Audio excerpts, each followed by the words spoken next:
unidentified flying objects.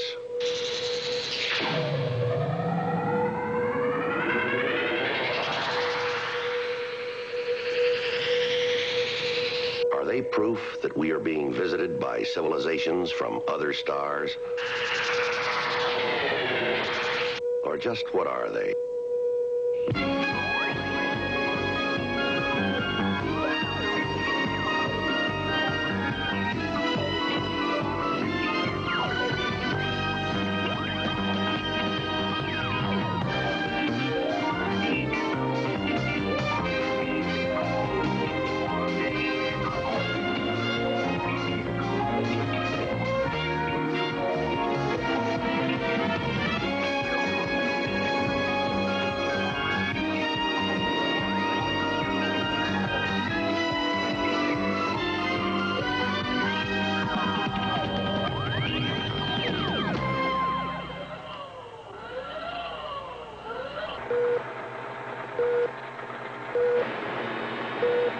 Super.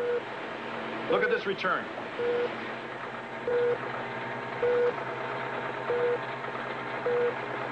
They got your moving target indicator. Who the heck is that? I show no traffic. Man, that is a big target. Barely moving.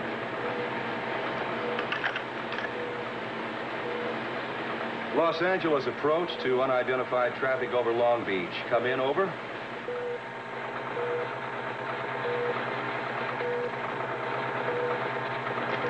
I'll see if AFR can give us flight level on that. Wait a minute. It's gone, Super. Went right off the scope in the vicinity of the Whitman Tower.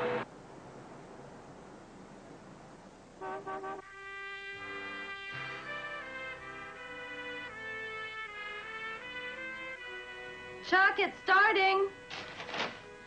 Janet, where's the little iron pot? I want to melt some butter for the popcorn. Oh, let's see, the iron pan. I think the movers put it in this big box. Mommy! Daddy! Mom! What's wrong? Oh, my.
Again, at 2,500 feet, drifting inland.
Coolidge.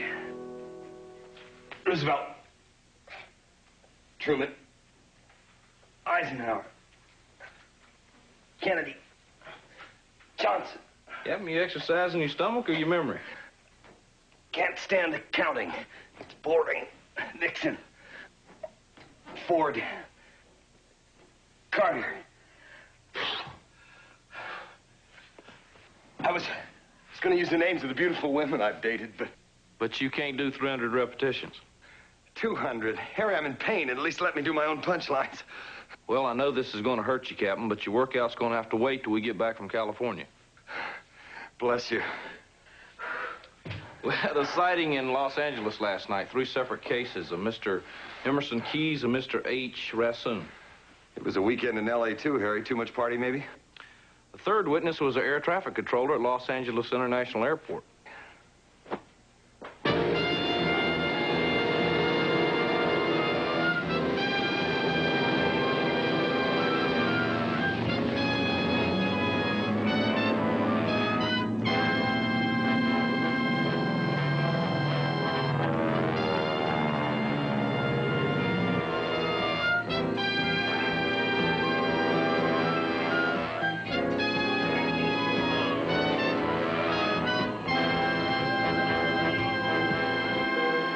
Continuous records of activities in the sector. But this monitor is tied into our computer, and we can simulate just about anything we want. Okay, I think it's just about ready. All right, this is the way it looked. We first saw it out here at about 2,500. Then it started moving west like this until it got here, where it lost altitude and disappeared. What's this right here? Well, that's the Whitman Tower. One of our other witnesses lives in that tower. No kidding. That blip. You sure that's the way that actually looked? Almost exactly. And it looked the same when it reappeared further south. See something, Captain? I don't know. It's strange. Almost like it's not solid. Well, solid or not, Captain, it didn't respond to any of our radio challenges. And it sure wasn't on any flight plan.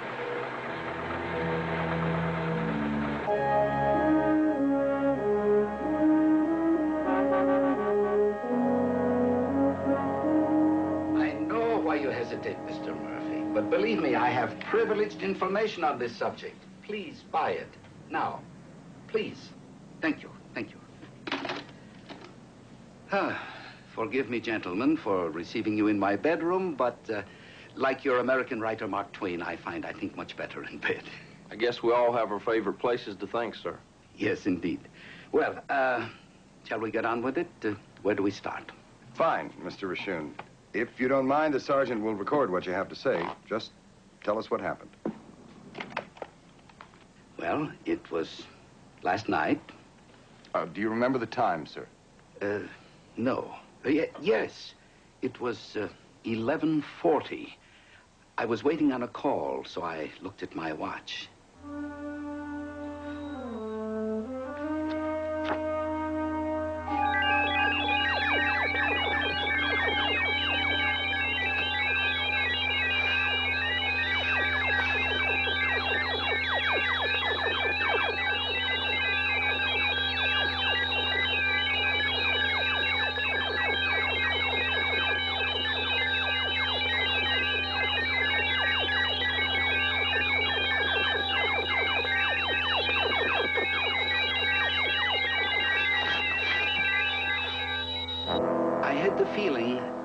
Coming from the other side of the building. Now, I am very curious about strange phenomena, gentlemen. I just had to get a better look. My neighbor, Mr. Ryerson, opened the door.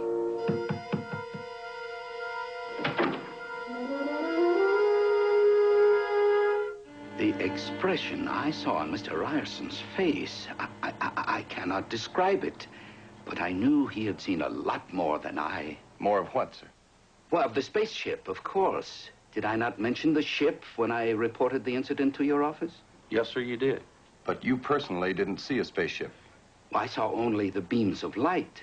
But they saw a great deal more.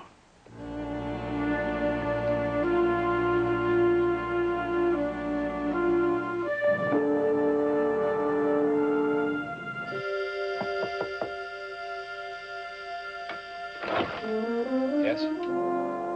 Mr. Ryerson? Oh, boy, the Air Force. I guess he did it, huh? Well, if you mean Mr. Raccoon. Yes, I mean Mr. Raccoon. Look, I know you have a job to do, but I don't feature having my wife and child go through this whole thing again. Through this whole thing, you mean the sighting of the UFO? Yeah. Right outside my living room window. No more than 4 feet away. If that's the case, sir, it's very unique, and I promise your family a minimum of disturbance. All right, come in. Thank you, sir.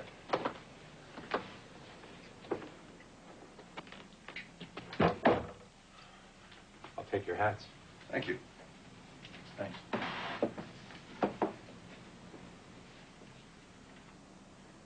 Chuck, I thought we decided not to... Janet, I'll make those decisions. Gentlemen, my wife Janet, our daughter Billy. I'm Captain Ryan. This is Sergeant Fitz. Hello, Billy. Sit, will you? Thank you. Now, I promise you, Mrs. Ryerson, this won't take long, and you can stop anytime it becomes too disturbing. It's already disturbing. Would you mind, Mrs. Ryerson, if the sergeant took your testimony in another room? Oh, sure. Split us up, get 2 different stories, just like cops on TV. Jan. You know, it's starting already, Chuck. Honey, for crying out loud, they have procedures to follow. It's no problem, folks. We can talk to you in a group if you like. Why don't you sit beside your mom and dad, Billy? No, I don't want to. Do I have to? Well, no, Billy, you don't have to. Honey, why don't you go into your room and play, okay?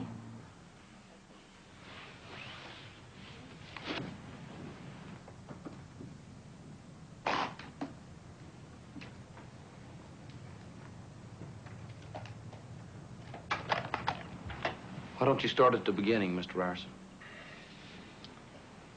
Well, it was late last night. I was in the dining room making popcorn. We just moved in a couple of days ago, so Jan was helping me find a pan to melt butter.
So you would say, ma'am, that the object circled the building at regular intervals. As if it were under control, Sergeant. Under control, ma'am? Yes. A few minutes later, we saw them.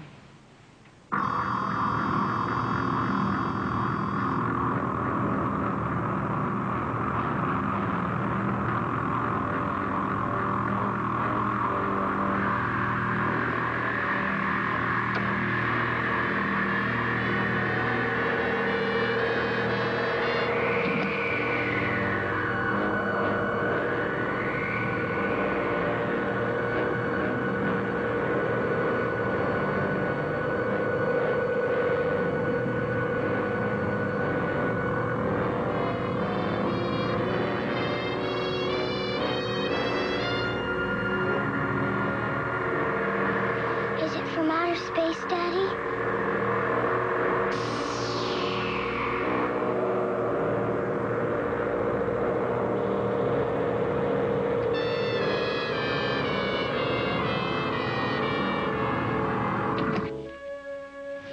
It scared Billy to death. I don't want her involved. I understand. We'll get back to you as fast as we can. I'll get your hats.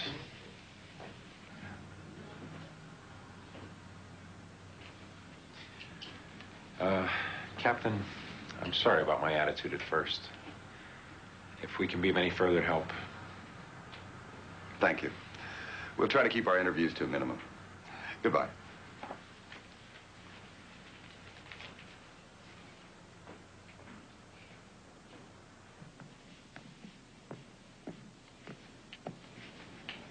What do you make of the Ryerson story, Captain? I don't know, Harry. Something sure has those people spooked. City of 6 million people and only 3 saw anything.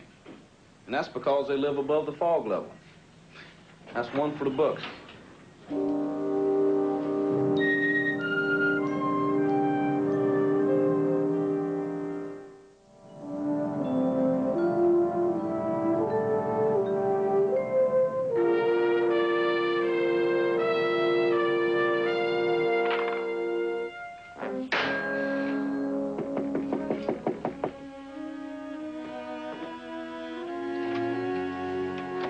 Mr. Emerson Keys? Naturally. I'm Captain Ben Ryan. This is Sergeant Harry. Oh, yes. Come in, come in. I'll wager I know why you've come. And I must say the Army is certainly prompt with its inquiries. Air Force, sir. Army, Air Force, Navy, it's all pretty much the same, isn't it? Not during football season. I ignore sports. But regardless, I'm happy to meet you. Won't you sit down? Thank you. When I called my old friend Captain Harding at LAPD, I had no idea it was going to generate a formal inquiry. Have you told anyone else about your sighting, sir? Yes, I just finished talking with some adolescent at the Daily Journal. I lost my temper. You'd think a story like mine would be worth gold to them, but no. Excuse me, sir, but you called a newspaper to give your account of the sighting? Yes, of course. Why? Well, most people are a little hesitant to tell the general public about spotting a UFO. Captain, I was a publisher of experimental fiction and poetry for 40 years. I have ceased to care what the general public thinks of me. Sir, we'd like to hear about your account of the sighting in your own words. The sergeant will record it if you don't mind. Very well. Maybe you should start at the beginning? I know how to begin a story, Captain.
Can you point out exactly where you saw the object, Mr. Keys? Certainly. Right there.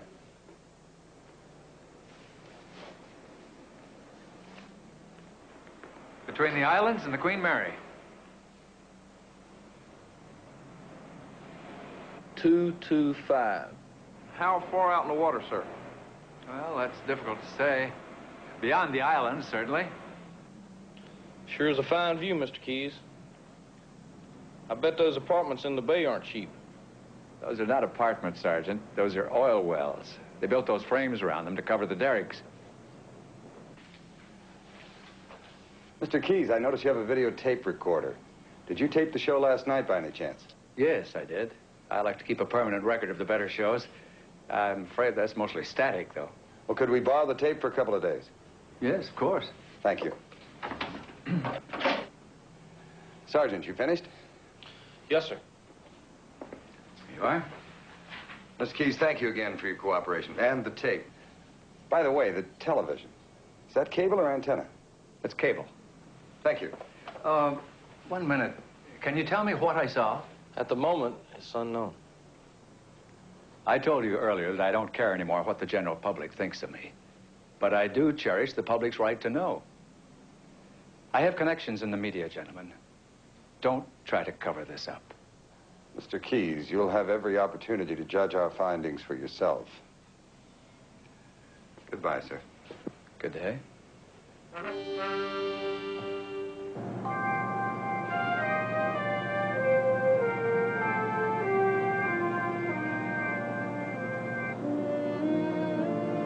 You're chief engineer up here, Mr. Webster? That's right.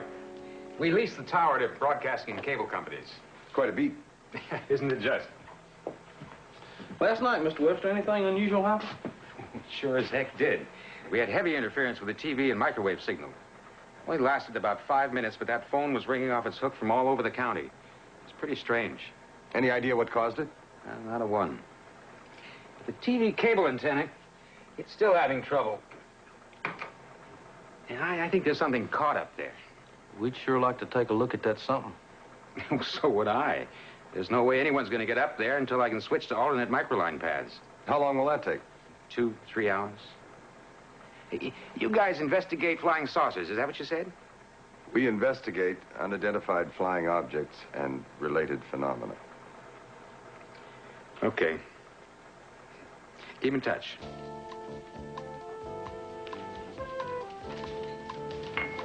Hi, Ria. Ryerson should be down in any minute. Yeah, I hope you're in a better mood. Good morning. Good morning. Hi. Morning. You picked a good spot, Captain. It's certainly very convenient for us. Good. Well, we wanted you to come down and meet us to get your reaction to some new evidence we've found. And you have found something. Found out there'd been many complaints of broadcast interference at the time the UFO was circling your building. It was definitely interference at the time you said the UFO appeared. However, though it confirms the time of the sighting, there was no pattern to the disturbances. It was just random static. I don't understand. What the captain is saying, ma'am, is that the UFO could not have circled your building at a constant speed, as you claim. It's a small point, but it's our first evidence of any significance. But it did. It went around like a record player. gentlemen, let me tell you something. Television waves can be kind of fluky. Blind spots, shadows. We're going to stick by our testimony. We try to conduct our investigations with an open mind. They're not designed to prove you wrong. We understand that, Captain. May I ask your line of work, Mr. Ryerson? Electronics, microcircuitry. He's being modest. Chuck developed a new process for doping semiconductors to make microcircuits. An absolute breakthrough. Speaking of which, gentlemen, if you'll excuse us, we have a luncheon to attend. I'm sorry, Captain, if we were a bit hostile when we first met. If you have any more results that you want to run by us, just give us a call. Thank you. Bye-bye. Good day. Bye. Nice folks. This time, it's like they're completely different people. They're open, friendly, and willing to help. It's quite a contrast with our first meeting. The only similarity was that business with the hands. You noticed that, too. Maybe it was just a shock wearing off. Maybe. But he was right about the TV flukes. That doesn't knock their story down absolutely. And the time frame fits together pretty neatly. Yes, sir. 11:39 p.m., LAX radar tracks the UFO near the Whitman Tower. Loses it at 11:41. That's just the time the Ryersons and Mr. Rashun see something buzzing the top of the building. TV interference between 11:41 and 11:44. That stops when it comes down the side of the building to visit the Ryersons. They see it for another 5 until 11:49. And radar picks it up again moving south. Tracks it out over the ocean, then loses it at 11:58. Just about the time Mr. Keyes sees it beyond the Long Beach harbor. But radar doesn't pick it up the third time. When Keyes said it blasted off straight up. Well, if it was climbing as fast as Keyes said, radar might have missed it. I bet I know what you're looking for. Here it is. Emerson Keyes, noted publisher. Harry, listen to this. In a possibly related incident, patrons at Frankie's Waterfront, a tavern in Portugal Village in San Pedro, reported conversations with a man who claimed to have seen a similar craft over the ocean at the same time. They were unable to provide the man's name.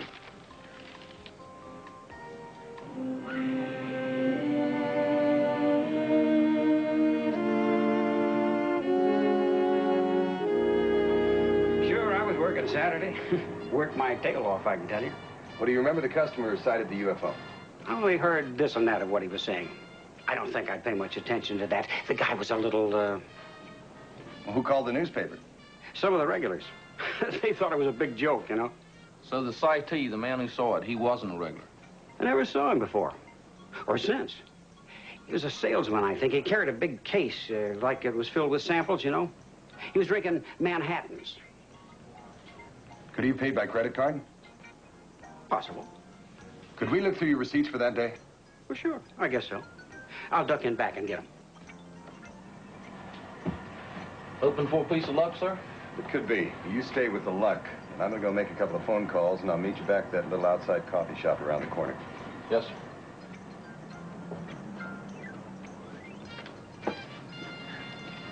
There you go, Sarge. Sorry I couldn't be more help. That's okay. Now, let me ask you, what does a Manhattan run around here? $1.50. And seems like I remember him buying around once. So what I'm looking for is a receipt with a bunch of 150s and one big round. Oh, I forgot to tell you. What? All drinks are $1.50.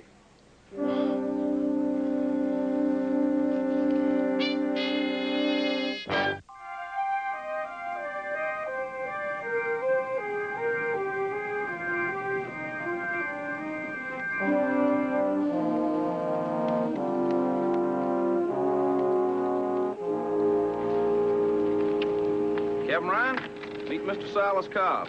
Mr. Cobb? Captain. Mr. Cobb's our mysterious salesman who saw the UFO. Oh, I sure as heck did. Harry, you're a magician. No, sir, I just got lucky. Got Mr. Cobb's name off a sales slip, took a chance and called his home in St. Louis. Fortunately, he called his wife last night and told her he saw a UFO. And Lucy gave the sergeant my hotel address here in the city. Double lucky, really. You know, I was due to fly out tonight. You bet it was. Mr. Cobb, you ready to take that walk? You bet.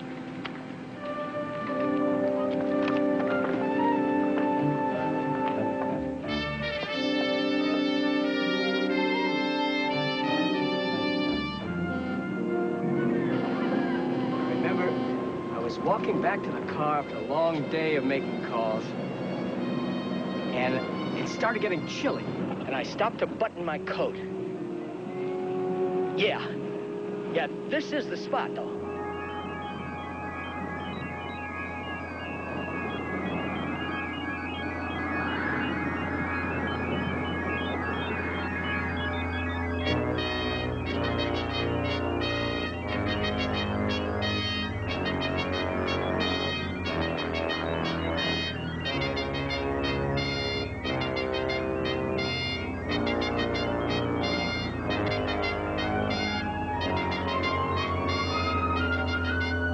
That's pretty consistent, right, Sergeant?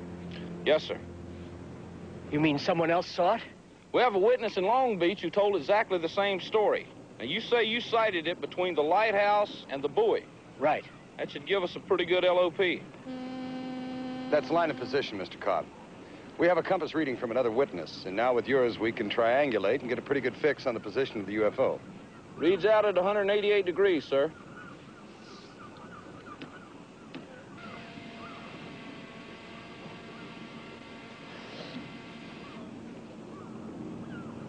Nothing out there but blue water.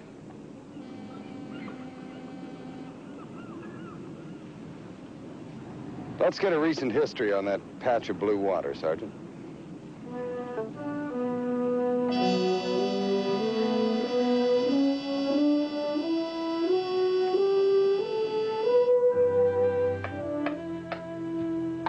There's the lot of the deputy harbor master, Captain. I work Saturday nights. I was here. Let me see these coordinates again. Ah, yes. Was there something out there at that time, sir? 50,000 tons of something. The Nakia Maru. That's her right out there. She slipped a rudder cable about 2 days out. We radioed her captain to stand off Santa Catalina Island for repairs, but he evidently misunderstood. So all of a sudden that night, about 2200 hours, there she was, 5 miles off the breakwater, no way to steer, winds blowing her right down on the beach, and loaded with a very fancy cargo, too. Oil? Detergents and chemical dyes. I sent out tugs to hold her for a while. Then I got on the horn to our best marine construction firm. They had a special low-profile hydraulic jack designed especially to force those rudder cables back on their tracks. But in order to transfer it to the deck of a ship in 8 to 10 foot of sea, we had to use a helicopter. That must have been a rough mission. Night, fog, wind, waves. Yeah, 20-knot winds, and that darn jack swinging back and forth in that cable, just like Paul Bunyan's yo-yo. It took them 15 minutes trying to get that onto the deck. Running lights, searchlights beaming down from the chopper. Oversized rotor spinning in a circular shape. You got the picture. So do I. But I tell you, Captain, that thing took off straight up like no helicopter I ever saw. Well, that's right. One of our pilots fractured his wrist when it broke. When what broke? The cargo cable. Snapped like a shoelace.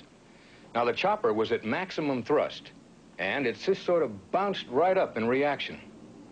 That jack went right through a steel deck and sank in the hold carrying the die.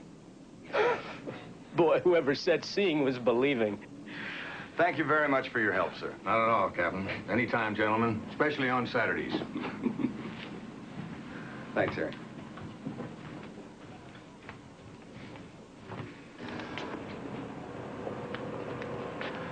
Now, are you satisfied, Mr. Cobb, that that explanation fits what you saw? Well, I'm convinced that is what I saw, Captain. The more I think about it, the more sense it makes. Sorry I couldn't come up with something more exotic. Oh, that's okay. We've still got an exotic file open. Thank you very much again for your time and your help, sir. You bet. So long, Sergeant. Goodbye, sir. Captain, what you said about an exotic file still open, you think we're looking at two separate incidents then? Oh, it's got to be, Harry. That radar blip was 10 times the size a cargo chopper would cause.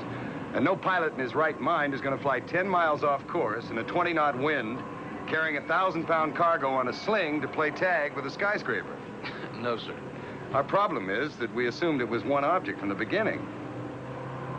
I think it's time we talk to Mr. Webster again.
Gusting too hard. You better get him down.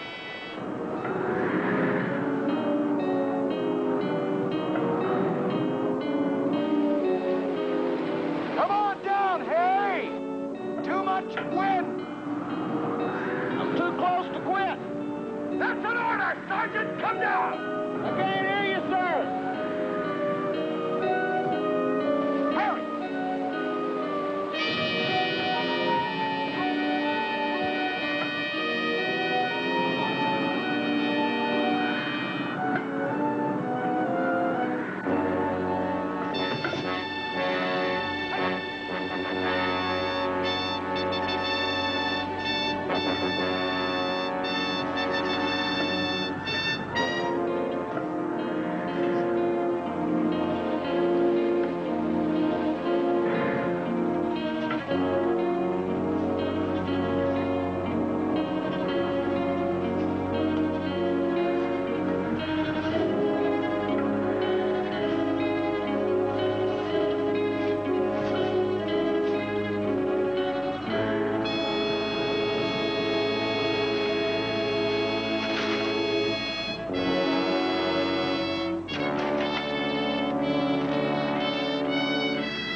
Very strange.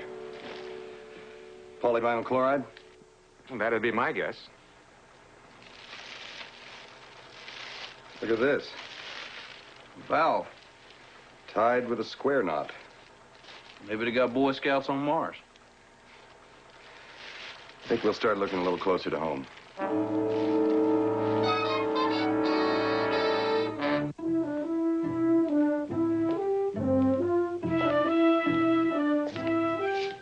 Anybody here? Yes? Oh, sir, we're looking for the manager of Steiner Enterprises.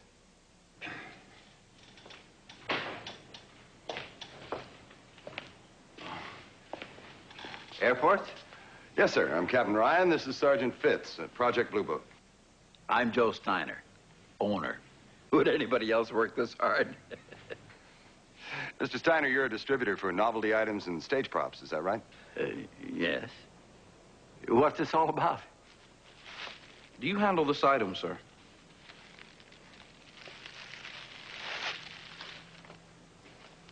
Yeah.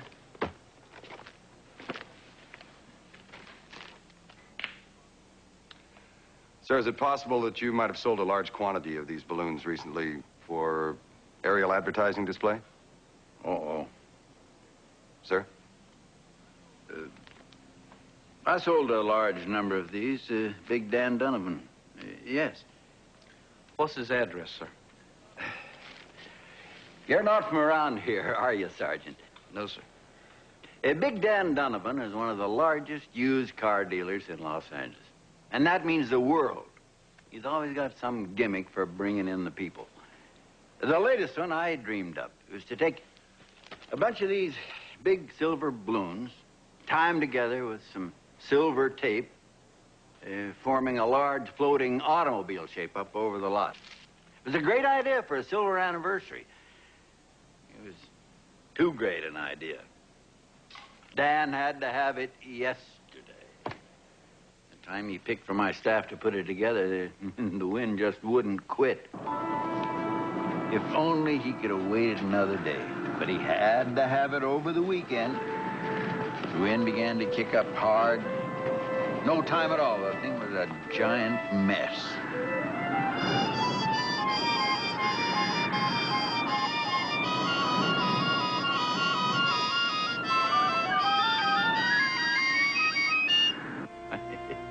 I guess you fellas found him, huh? More like they found us. I'd say you were lucky. Those balloons had collided with an aircraft, especially a helicopter. You don't have to worry, gentlemen. Big Dan is staying on the ground from now on.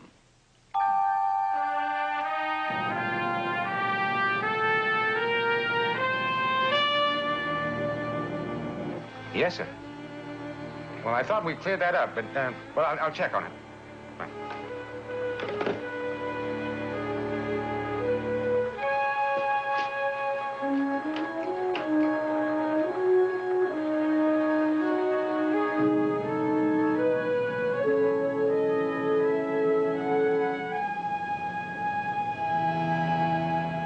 So the balloons lifted off the used car lot and drifted out over the city.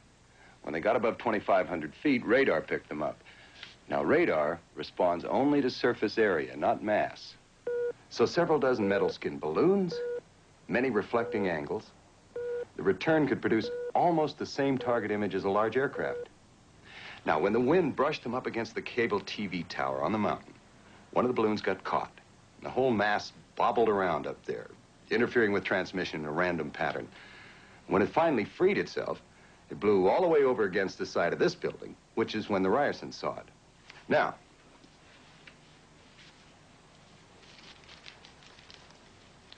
metal surface tape.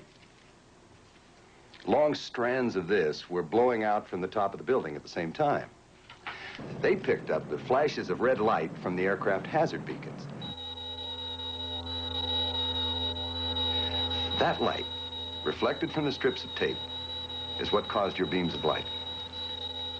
And the whole incident was concealed from a city of 6 million people by the fog that night. You two gentlemen have certainly done your homework. I'm convinced. However, there still is one other matter. Yes, sir. If the UFO was a mass of balloons, why did the Ryersons report seeing a spacecraft? Exactly, Sergeant.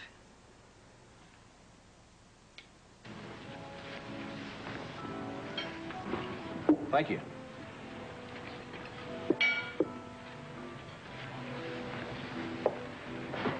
Thanks. I explained things to Keyes. Our appointment with the Ryersons is at 2. Yes, sir, in about 40 minutes. You know, Harry, something I noticed in their apartment. For the life of me. Could somebody help me, please? It's my wife. She won't move. She won't say anything to me. She's frozen. She's scared. Get her away from the window. Well, I've tried. I can't move her hands. Harry, cover her eyes. Man, she sure got a hold of this thing.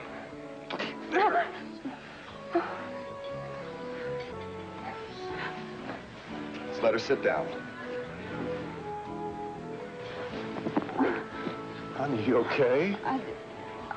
What happened? She'll be okay now. Thank you all very much. You're welcome. Harry.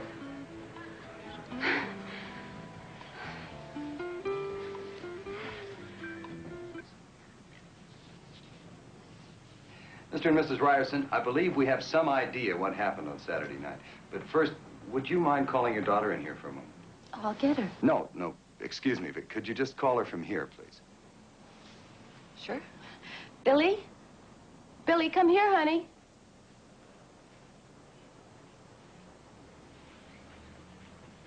Finger still stiff, Mr. Ryerson?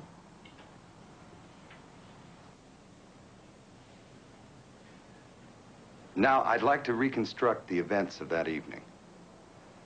We've established that the object you saw was a mass of silver balloons released accidentally from an aerial display, an advertising display. They got tangled in the TV antennas above, and they bobbled down the outside of the building, just outside your window.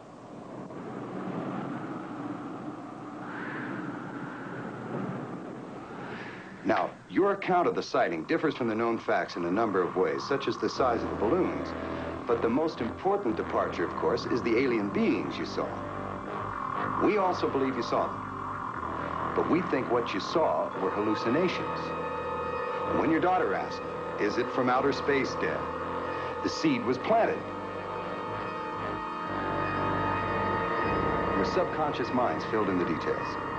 Hallucinations? Captain, I don't like what you're implying, that my whole family are a bunch of loonies. Not at all, sir. But I called an Air Force psychologist just before coming up here. He agrees. What happened to you is perfectly natural. What? What happened to us? Acrophobia. The fear of heights. Now, you've only recently moved into the tower, and it takes some people time to adjust to living at this altitude. Have you noticed how Billy clings to the inner walls of the apartment? The phobia is strongest near the windows. Now, you were standing near them to see the balloons, and that triggered the hallucinations. But is that possible? Possible, perfectly common, and completely curable. In fact, there are even veteran pilots who suffer acrophobia, not from flying, but from stationary heights. Irritability. Loss of appetite? Both symptoms. They vanish when you're at ground level, like when you had coffee with the sergeant and me. And all this time I thought this new wealth was coming between us. And I thought... Oh, I won't tell you what I thought, Chuck. Hope we didn't offend you, Mr. Ryerson. No, Sergeant, you haven't offended us in the slightest. And that makes sense. We covered this up that night because it reminded us of the terrible thing that we saw. And if you're right, this is that terrible thing that we saw.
Still got your moving target indicator. Who the heck is that? I show no traffic. Man, that is a big target. Barely moving.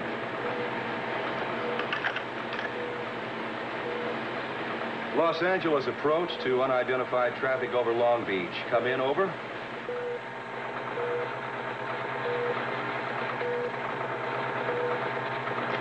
I'll see if AFR can give us flight level on that. Wait a minute. It's gone, Super. Went right off the scope in the vicinity of the Whitman Tower.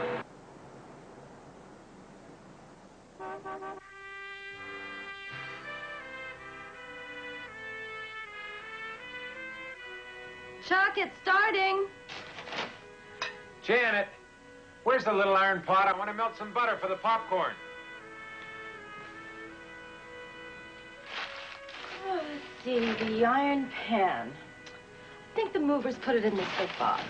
Mommy! Daddy! Mom! What's wrong? Oh, my.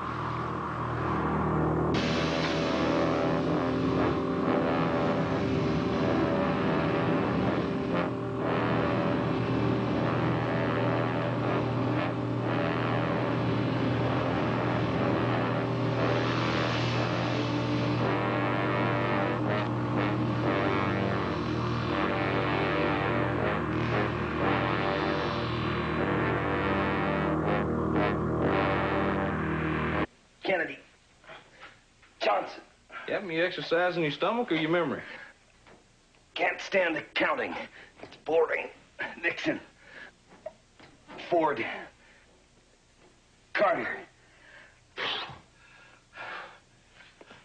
I was going to use the names of the beautiful women I've dated, but... But you can't do 300 repetitions. 200. Harry, I'm in pain. At least let me do my own punchlines.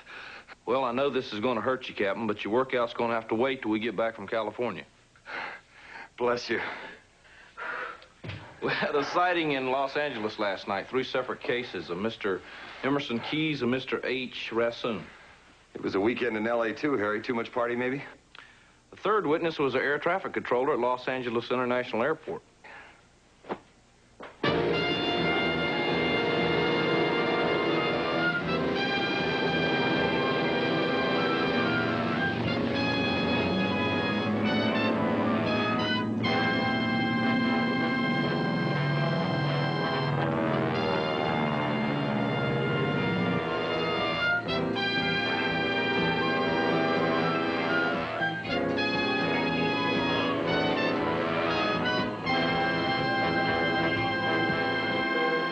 Continuous records of activities in the sector.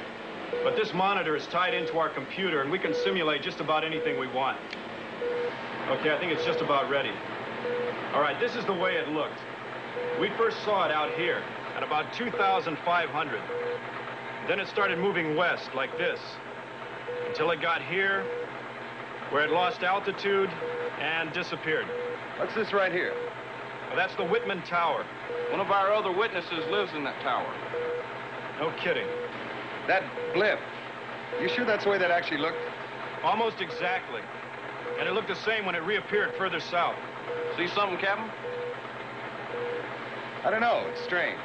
Almost like it's not solid. Well, solid or not, Captain, it didn't respond to any of our radio challenges. And it sure wasn't on any flight plan.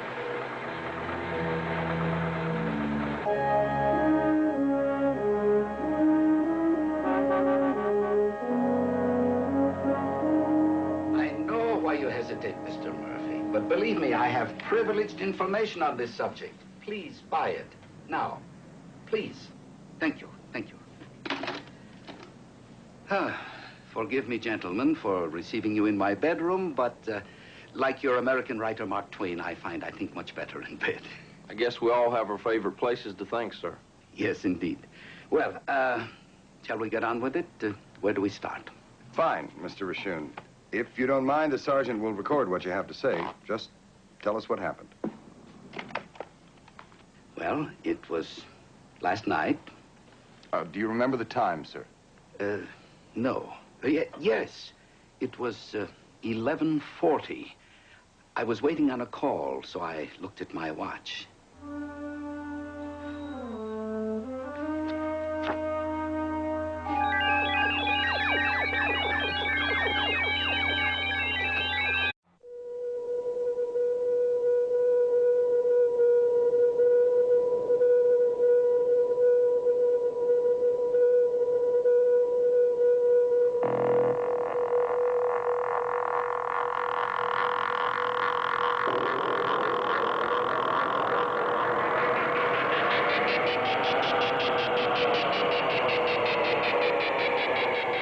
These are unidentified flying objects.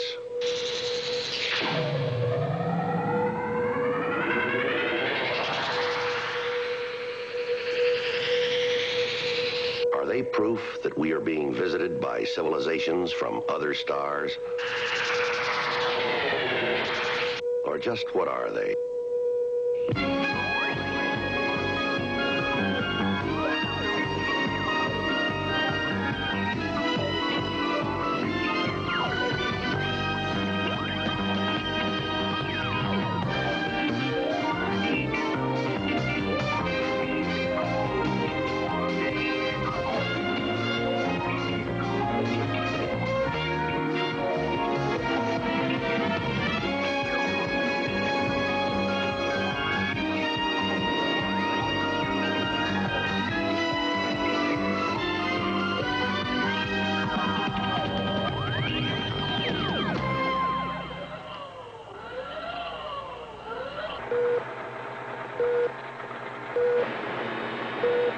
Super. Look at this return.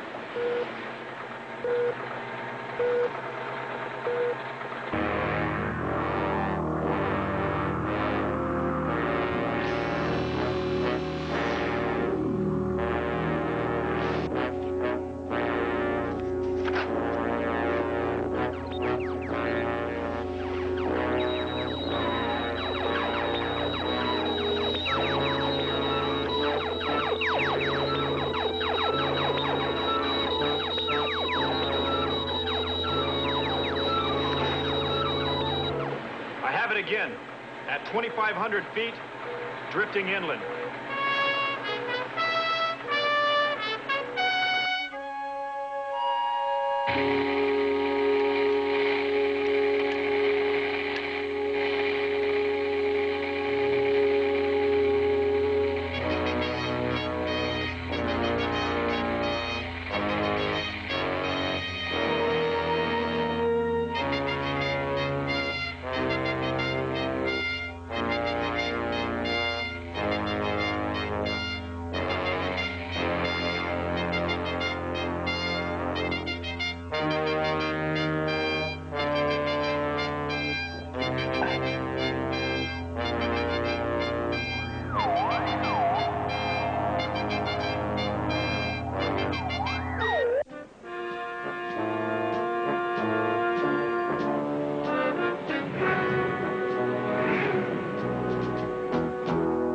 Morning, Captain. Coolidge. Roosevelt. Truman. Eisenhower.